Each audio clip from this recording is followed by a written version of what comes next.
CST, une cérémonie qui a fait couler beaucoup d'encre et qui risque d'avoir des répercussions dans l'avenir.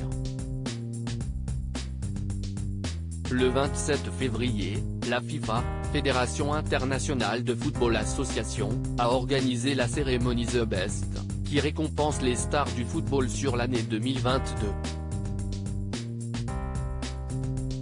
Un événement qui s'est tenu dans la salle Pleyel à Paris, en présence de nombreuses stars.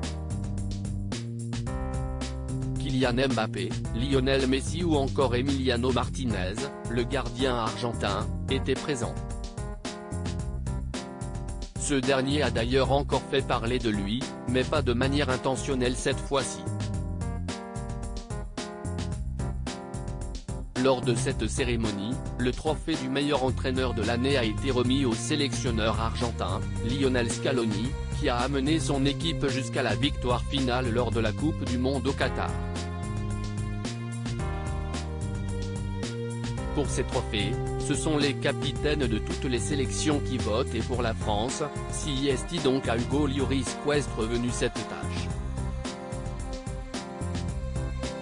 Bien qu'il vienne tout juste d'annoncer sa retraite internationale, quelques jours avant son coéquipier Raphaël Varane, le gardien de but de 36 ans a donc eu la responsabilité de désigner selon lui les 3 meilleurs entraîneurs de l'année et son vote, dévoilé aujourd'hui, est assez surprenant.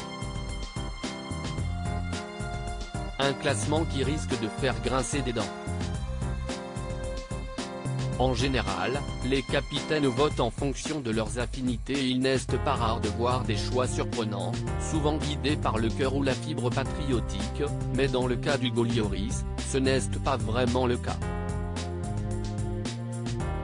Le gardien des Bleus a choisi de placer en premier le sélectionneur marocain Walid Regragui, suivi de celui de l'Argentine, Lionel Scaloni, puis vient seulement en 3e position Didier Deschamps.